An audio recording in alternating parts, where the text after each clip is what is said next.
डावला भारतीय दानक समाज का प्रदेश अध्यक्ष। सबसे पहले सुप्रीम कोर्ट का जो है हम धन्यवाद करते हैं। हमारे समाज की 36 वर्गीय जातियां आज देखिए, पहले बी वर्ग के लोग कहते थे कि भाई हम जो है ना संविधान को बचाएंगे। इन्हीं लोगों ने संविधान संविधान कह करके न बचाओ बचाओ कर करके न जो संविधान का झूठा ढिंडोरा पीट रहे थे, उनका असलियत चेहरा आज सामने आ चुका है। क्योंकि जो उत्तर प्रदेश की पूर्व मुख्यमंत्री मायावती जी हैं और अभी चंद्रशेखर जी नए जो है अपने एमपी बने हैं, सबसे ज्यादा उन्होंने ही विरोध किया। हम तो ये बताते हैं सवर्ण समाज के लोगों से भी और दूसरे ऐसे समाज के लोगों में से, हम भारत बंद करने के पक्ष में नहीं है, क्योंकि संविधान को बचाना है। भारत सरकार ने संविधान इन गरीब वंचित लोगों को दिया है, इसलिए हम चाहते हैं भारत बंद नहीं होगा। इसी बात को लेकर के ना 18 तारीख को आपके भिवानी शहर में एक महापंचायत होगी और उस महापंचायत में डिप्राइव्ड शेड्यूल कास्ट अनुसूचित जाति वर्ग ए के लोग इकट्ठे होंगे और हम संदेश देंगे कि भी हम भारत को बंद नहीं करना चाहते, हम शांति प्रिय आदमी हैं। हम 18 तारीख को भिवानी में आप लोगों को ये मैसेज देंगे कि भी हम 36 जाति हैं, आप लोगों के साथ हैं, समाज के साथ हैं, सरकार के साथ अलग बात है, सरकार तो आती जाती रहती है, पहले हम समाज के साथ हैं। जितनी भी ये पार्टियां हैं, हम उनसे अनुरोध करते हैं, हम भारत बंद के पक्ष में नहीं है। हम अपना शांति प्रिय 18 तारीख को भिवानी के अंदर एक महापंचायत करके ये संदेश देंगे। सुप्रीम कोर्ट ने जो आदेश दिया है उसका हम धन्यवाद करेंगे और धन्यवाद भी हमारे समाज का बनता है, क्योंकि 10% का आरक्षण जो सुप्रीम कोर्ट ने दिया है, जिसमें दानक, वाल्मीकि, सहसी, खटीक, ओट, बाजीगर ये 36 जातियां हैं, इनके चेहरे पर खुशी आई है। इसलिए 18 तारीख को भिवानी में सुप्रीम कोर्ट का ये धन्यवाद करने के लिए जा रहे हैं, हजारों की संख्या में इकट्ठे होकर के। मैं अजीत बामला, पूर्व जिला पार्षद, प्रदेश अध्यक्ष संत कबीर धानक महासभा हरियाणा। मैं अनुसूचित जनजाति की तरफ से सभी पत्रकार बंधुओं का तहे दिल से आप लोगों का धन्यवाद करता हूं।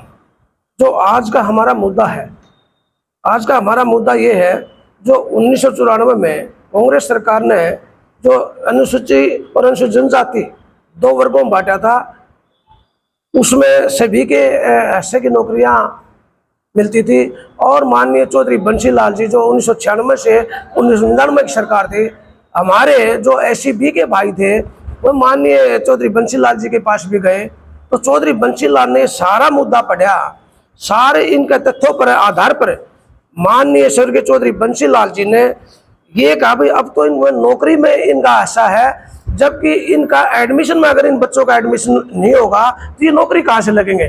तो हम स्वर्गीय चौधरी बंसी लाल जी का भी, हम अनुसूचित जाति के लोग उनका तहे दिल से धन्यवाद करते हैं, ताकि उन लोगों ने हमारा और इसमें एडमिशन में, शिक्षण में भी हमारा लागू किया। उसके बाद ओम प्रकाश चौटाला ने भी कोई छेड़छाड़ नहीं की। 96 में हाई कोर्ट में केस था, हाई कोर्ट में सरकार गई नहीं, और गई नहीं तो सरकार ने यह कह दिया सरकार चाहे तो ए वर्ग लागू रखे, नहीं चाहे तो मत रखे, ये सरकार नहीं गई। उसके अलावा उसके बाद हमारा संघर्ष चला, हमारी सरकार से मांगते, नहीं कि हमारे बी लोग के भाइयों से मांगते, नहीं, हमने उनके खिलाफ कभी नहीं कहा। हमारी जो मांग रही वो हमारी सरकार से मांग रही, जो हमारा हिस्सा है ये हमारा लागू किया जाए, ये हमारे को दिया जाए, ताकि हमारे बच्चे भी नौकरी में और एजुकेशन में आगे बढ़ सके।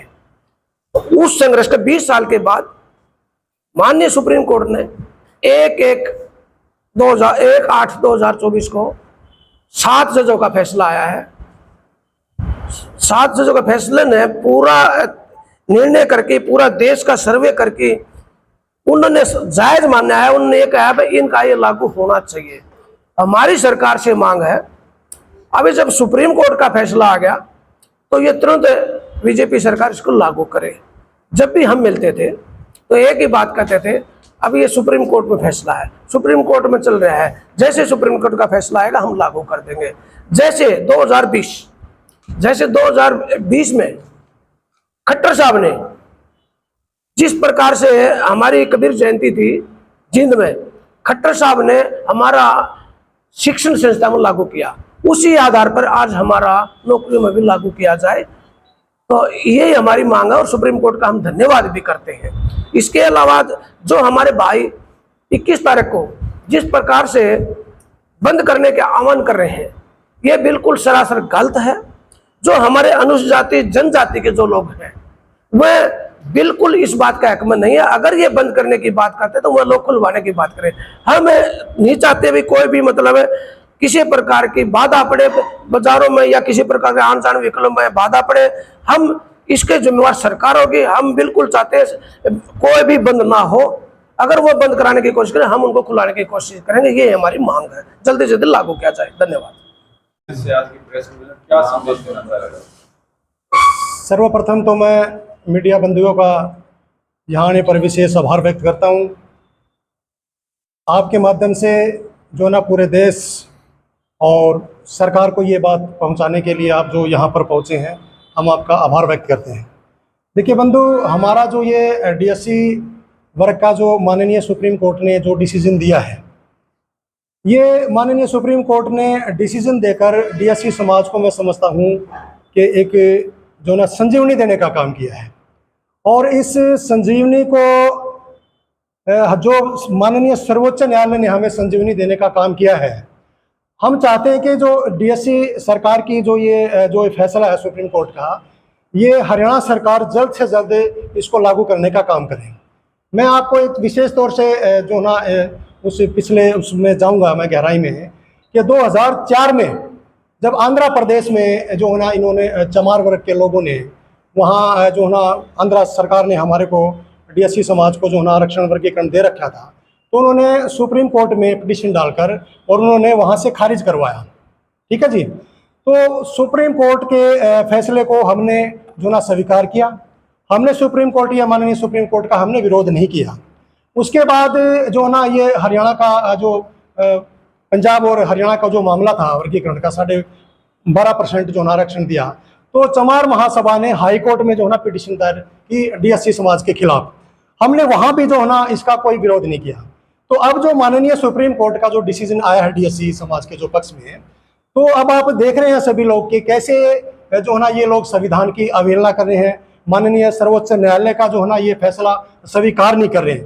तो मैं देश के लोगों को ये बताना चाहता हूँ कि जो ये इन्होंने भ्रम फैला रखा था वंचित समाज में कि संविधान को खतरा है, अब सही मायनों में इन्होंने अपने आप ही बता दिया कि संविधान को खतरा वंचित समाज को किन लोगों से है। तो हम इस सरकार को, इस प्रेस का जो यहाँ बुलाने का, आप बंधुओं को आपको यहाँ बुलाया है, आपके माध्यम से हम हरियाणा सरकार से एक निवेदन करते हैं कि जो माननीय सुप्रीम कोर्ट ने जो ये आपका हमारे हक में जो फैसला दिया है, इसको जल्द से जल्द लागू करें। अन्यथा मैं विशेष तौर से एक बात कहना चाहता हूं, अगर आपने चुनाव से पहले विशेष सत्र बुलाकर आपने अगर इस डिसीजन को लागू नहीं किया, तो हम यहाँ विशेष तौर से ध्यान देने में क्या कहना चाह रहा हूं कि हमारी पूरे डीएससी समाज के लोगों की एक चर्चा हुई है। हम अपने डीएससी समाज के 17 सीटों पर अपने कैंडिडेट खड़े कर और 17 सीटें हम चुनाव जीतकर और जो है ना किंग मेकर की भूमिका निभाने का हम कार्य करें।